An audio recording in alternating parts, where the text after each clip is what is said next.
बहुत बहुत स्वागत है आपका। Thank you very much for coming to the session. तो आज की प्रैक्टिस हम शुरू करते हैं। देखिए, आज के कॉन्वर्सेशन में जो हम कॉन्वर्सेशन सेशन करेंगे, इसके अंदर बहुत ही छोटे छोटे बेसिक सेंटेंसेस कुछ हम इस्तेमाल करेंगे और आगे चल के फिर एडवांस की तरफ बढ़ जाएंगे।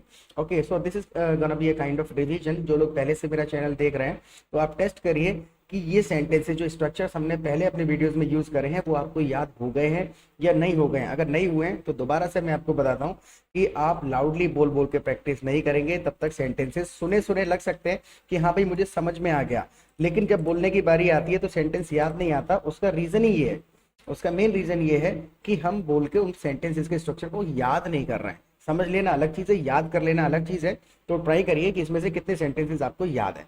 ऑलराइट, क्या सारी जिम्मेदारी मेरी है? बिल्कुल बेसिक है। Is all the responsibility mine? Example के लिए हस्बैंड और वाइफ के बीच का कॉन्वर्सेशन है। Is all the responsibility mine का हम इस्तेमाल करते हैं ऐसी कंडीशन में जब एम्फेसाइज करना है।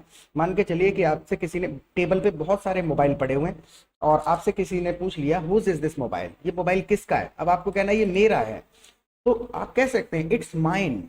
बिल्कुल, इट्स माइन। हर बार ये सेंटेंस थोड़ी नहीं यूज करेंगे this is my mobile, this is my mobile, वो लिटरल ट्रांसलेशन है। तो ट्रांसलेशन से इंग्लिश बोली नहीं जा सकती और रंग नहीं भरेगा अगर आप बहुत ही ज्यादा एक्सपर्ट हो भी जाते हैं ट्रांसलेशन करने में तब। So it's mine. तो यहाँ पर पूछ रहे हैं is all the responsibility mine? क्या सारी रिस्पॉन्सिबिलिटी मेरी है? Now the next sentence is सारे दिन करते ही क्या हो? Now the wife is replying कि सारा दिन करते ही क्या हो? What do you do all day? All day का इस्तेमाल कर लेते हैं। ऑल डे मतलब सारे दिन नहीं, एक दिन है, लेकिन उस दिन की पूरी ड्यूरेशन की बात होती है ऐसी कंडीशन में। What do you do all day यानी कि तुम पूरा दिन क्या करते हो। जैसे कि अगर मैं यहाँ पर इस सेंटेंस के आधार पे बोलने की कोशिश करूं कि मैं पूरा दिन पढ़ाई करता हूं, I study all day. All day मतलब एक दिन की ड्यूरेशन पे आपने एम्फेसाइज कर दिया ऑल डे कह के, एक दिन, लेकिन पूरा दिन करता हूं उसको, काम को। Now the next sentence is बस बिस्तर पर पड़े रहते हो। पूछ रहे हैं कि what do you do all day? सिर्फ बिस्तर पर ही पड़े रहते हो। You just keep lying in the bed. In the bed का इस्तेमाल कर लेते हैं इस चीज कंडीशन में। बेड का जब इस्तेमाल करेंगे, you just keep lying in the bed, आप बिस्तर पर ही पड़े रहते हो। लाए होना मतलब पड़े रहना। एक झूठ बोलना भी सेम स्पेलिंग है, सेम प्रोनाउंसिएशन है, ठीक है। You just keep lying in the bed यानी कि बिस्तर पर पड़े रहते हो। Now the next sentence is आज मैं कुछ नहीं बनाने वाली। आज मैं कुछ नहीं बनाने वाली। I'm not gonna cook anything today। देखिए यहाँ पर गोना जो है, जो गोइंग टू का शॉर्ट फॉर्म हमने इस्तेमाल किया है। I'm not gonna cook anything today यानी she has already decided। इसको एक तरीके से और से कहा जा सकता है कि I'll not cook anything today। कुछ नहीं बनाऊंगी। I'm not gonna cook anything today जब कह दिया तो बिल्कुल simple, she has already taken the decision। Going to gonna हम उस कंडीशन में इस्तेमाल कर लेते हैं जहां पर हम पहले ही डिसीजन ले चुके हैं कि नियर फ्यूचर में कुछ करेंगे या नहीं करेंगे। Now the next sentence is आओ, जाओ बाहर से कुछ ले आओ यानी कि I am not gonna cook anything today. जाओ और बाहर से कुछ ले आओ। गो गेट समथिंग फ्रॉम आउटसाइड। जाओ के बाद कॉमा लगा दिया, यहाँ पर आप एंड और जोड़ सकते हैं, जोड़ना चाहें तो। Go and get something from outside to eat. खाने के लिए बाहर से कुछ और ले आओ। Go and get something from outside to eat. Now the next sentence is बाजार से और क्या क्या आएगा। नाउ हस्बैंड इज आस्किंग कि जब बाजार जा रहा हूं तो बाजार से और क्या क्या आएगा। एक चीज और है कि अगर आप चैनल पे पहली बार आए हैं तो सब्सक्राइब जरूर कर लीजिएगा, क्योंकि लगभग रोजाना हम क्वालिटी कंटेंट अपलोड करते रहते हैं। कभी स्टोरी टेलिंग प्रैक्टिस होती है, कभी कॉन्वर्सेशन, कभी इंसिडेंट्स को कैसे बताना है, किसी घटना को 15-20 सेंटेंस से जब कंटिन्यूअसली बोलने, तो काफी ज्यादा क्वालिटी कंटेंट आपको हमारे चैनल पर मिलेगा। पहली बार आए हैं तो पूरे चैनल को जाके एक्सप्लोर करिएगा। और दूसरी चीज और है कि आप हमारी लाइव क्लासेस भी अटेंड कर सकते हैं हमारे एप्लीकेशन पे। तो ड्यूरिंग द सेशन में अपना नंबर आपको दूंगा, व्हाट्सएप कर दीजिएगा आप मुझको। एप्लीकेशन का लिंक, क्लास की टाइमिंग वगैरह सारी डिटेल्स आपको वहां पर मिल जाएंगे। ऑलराइट, तो let's get back to it. तो दो काम करने हैं, व्हाट्सएप नंबर लेके व्हाट्सएप करना है और सब्सक्राइब करना है। नाउ बाजार से और क्या क्या आएगा यानी कि बाजार से और क्या क्या आएगा। अब इस सिचुएशन से जब तक हम कनेक्ट नहीं करेंगे ना, 2-3 सेंटेंसेस को पहले वाले, तो हम इस सेंटेंस को इजीली ट्रांसलेट नहीं कर सकते। एक्चुअली में ट्रांसलेशन हर जगह काम नहीं करता है। गो गेट समथिंग फ्रॉम आउटसाइड, मान के चलिए वाइफ ने ऑर्डर दिया गो and get something from outside. अब हस्बैंड जाने ही वाला है तो पूछ रहा है कि what else do you need from market. बाजार से और क्या क्या आएगा, इसको लिटरल ट्रांसलेट करने की जरूरत है ही नहीं। What else do you need from market यानी मार्केट से और कुछ तो नहीं चाहिए तुमको। तो बहुत सारी चीजें ऐसी हैं इंग्लिश में जो नेचुरली अपने तरीके से कही जाती हैं। ट्रांसलेशन हिंदी में कहने का तरीका ये है, हिंदी में कहने का तरीका ये हो सकता है, लेकिन इसी चीज को इंग्लिश में कहने का ये तरीका है। So what else do you need from the market, market से और क्या क्या चाहिए तुमको? एक दूध का डब्बा और डायपर, एक दूध का डब्बा और diaper, one packet of milk powder and diaper, milk powder या फिर मिल्क भी कह सकते हैं, one packet of milk and diaper. बिल्कुल बेसिक सा सेंटेंस था। अब आगे वाले को इसके साथ हमें कनेक्ट करना है।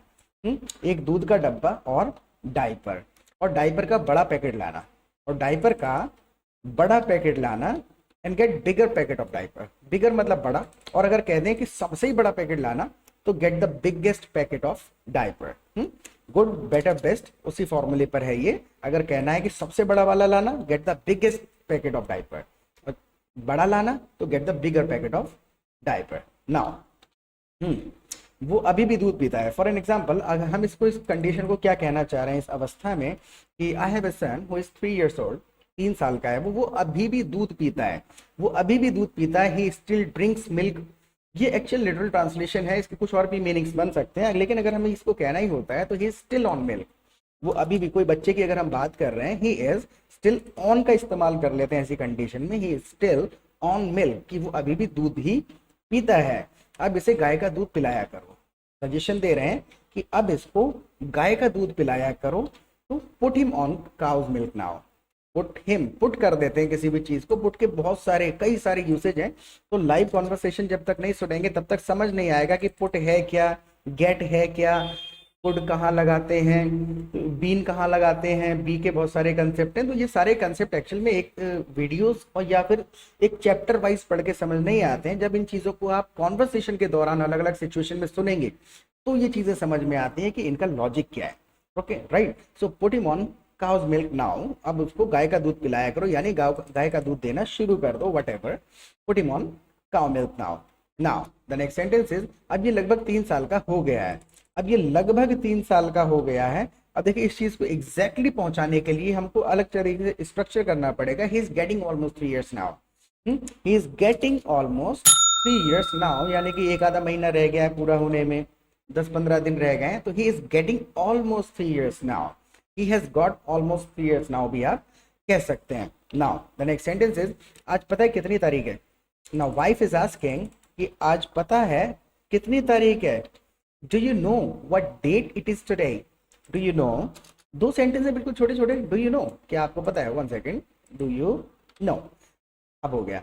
Do you know what date it is today? क्या आपको पता है कितनी तारीख है? अब देखिए, कंपलसरी नहीं है बोलना आज 26 जून है। लो, आज 26 जून है, मान के चलिए कि हमको इस डेट को बताना है, तो हम हिंदी में क्या करते हैं? हम पहले डेट बताते हैं फिर मंथ बताते हैं। आज 26 जून है, लेकिन इंग्लिश में इसको थोड़ा सा उल्टा करके बोल दिया जाता है। It is June 26, it is June 26 today. ये नेचुरल तरीका है, बिल्कुल अप्रोप्रिएट की इंग्लिश में अगर आप बोल रहे हैं। हालांकि आप 26 जून भी कह दें या 26 जून कह दें तब भी गलत नहीं है, लेकिन अच्छा तरीका बस वही है जैसे बोला जाता है। It is January 15, it is जून 26। तो पहले मंथ आ जाता है, बाद में डेट बोल दी जाती है और टीएच साथ में लगा दिया जाता है। अगर आपसे कोई पूछ लेता है कि आज कितनी तारीख है, तो आज कह देंगे इट इज जून 27, टीएच साथ में लगा दिया जाता है तो और अच्छा साउंड करता है, वो ऐसे ही बोलते हैं। Now the next sentence is, क्या आज कुछ खास बात है? क्या आज कुछ खास बात है?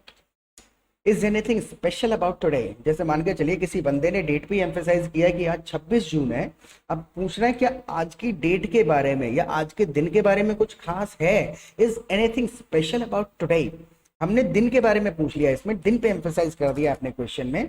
अगर हम नॉर्मल इतना कह दें is there anything special today, तो नॉर्मल दिन के बारे में हम पूछ रहे हैं, कुछ स्पेशल है क्या? Is there anything special about today, यानी आज के खास दिन, आज पे एम्फेसाइज कर दिया इस कंडीशन में। Is anything special about today, कि आज के बारे में कुछ खास है क्या? Now the next sentence is, आज हमारी शादी को 10 साल हो गए। आज हमारी शादी को 10 साल हो गए। नाउ वाइफ इज सेइंग कि आज हमारी शादी को 10 साल हो गए। इट्स बीन 10 years टुडे, आज 10 साल हो गए हैं। बिल्कुल बेसिक सा सेंटेंस है अलग। इट्स बीन 10 years टुडे, आज 10 साल हो चुके हैं किस चीज को? Since we got married.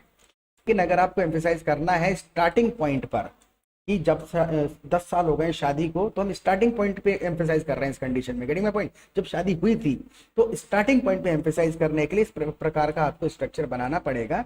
It's been 10 years today since we got married. Got the point? Now the next sentence is, क्या सच में 10 साल हो गए? नाउ हस्बैंड इज आस्किंग, क्या सच में 10 साल हो गए? Has it really bin 10 long years? Has it really bin 10 long years? जब आप इसको 2-3 बार रिपीट करोगे तो वर्ड्स का प्लेसमेंट समझ में आ जाएगा कि has it really bin 10 long years कौन से शब्द के बाद कौन सा शब्द लगाया है, क्योंकि बिल्कुल बेसिक सी ग्रामर है। Now the next sentence is जल्दी उठो और थोड़ा दही भी ले आना। बैक टू दैट पॉइंट कि बाजार जाओ, जल्दी उठ जाओ। हाँ, तो जल्दी उठो और थोड़ा दही भी ले आना। Be quick, get up early हर जगह यूज नहीं करते हैं, तो थोड़ा सा नेचुरली बोलने के लिए हमको ऑल्टरनेट पता होने चाहिए, सिचुएशन के हिसाब से हर वर्ड इस्तेमाल होता है। बी क्विक यानी जल्दी करो, be quick and get some curd as well. जब बाजार जा ही रहे हो तो be quick and get some curd as well, जल्दी से थोड़ा सा दही भी ले आना। Now the next sentence is किसी बच्चे से मंगवा लो। नाउ हस्बैंड इज सेइंग कि किसी बच्चे से ही मंगवा लो। Ask any child to bring it. देखिए यहाँ पे कुछ और है, शब्द कुछ और हो सकते हैं, लेकिन सेम फीलिंग को पहुंचाने के लिए इंग्लिश में अपना तरीका होता है। अगर हम होता क्या है, ट्रांसलेशन हो जाएगा, अगर हम इन चीजों को ट्रांसलेट कर भी देंगे तो वो इंग्लिश में अजीब सा साउंड करेंगे, या फिर अगर हम इंग्लिश के सेंटेंस को अगर हिंदी में ट्रांसलेट कर देंगे तो हिंदी अजीब सा साउंड करेगी। तो दोनों भाषा को कनेक्ट नहीं करना होता है, दोनों भाषाएं अलग अलग भाषाएं। सेम फीलिंग को पहुंचाने का तरीका हमें सीखना होता है कि इस फीलिंग को इंग्लिश में कैसे बोला जाता है, ना कि ट्रांसलेट किया जाता है। Got the point? Now the next sentence is husband ने कह दिया ask any child to bring it, किसी बच्चे से मंगवा लो। वो अभी इतने समझदार नहीं है कि उन्हें दुकान पर भेज दूं। Now this is the last sentence कि वो अभी इतने समझदार नहीं है कि उन्हें दुकान पे भेज दूं। They are not mature enough. देखिए मैच्योर एनफ यानी कि लास्ट में एनफ का इस्तेमाल कर लेते हैं ऐसी कंडीशन में। They are not mature enough यानी इतने मैच्योर नहीं है, पूरे मैच्योर नहीं हुए हैं। They are not mature enough that I send them to buy groceries. They are not mature enough that I send them to buy groceries। तो basic ही sentences होते हैं जिनको जल्दी जल्दी एक दूसरे के साथ कनेक्ट कर दिया जाता है। तो 2-3 बार इसको जब सेशन को देखेंगे तो ये स्ट्रक्चर्स आपको खुद से याद हो जाएंगे। और I have already given my WhatsApp number. Live session में आइए, लाइव सेशन में जब आप आएंगे ना तो आपको खुद से समझ में आ जाएगा the difference between translation and natural English. Okay, fees लगभग फ्री ही है, ऑलमोस्ट फ्री है। आप आइए, अगर पैसे नहीं है आपके पास में तो आप फ्री में क्लासेस अटेंड कर सकते हैं। It is not compulsory to pay. Alright, तो प्रैक्टिस करते रहना है और फिर मिलेंगे दोबारा एक नए सेशन के साथ। Till then bye.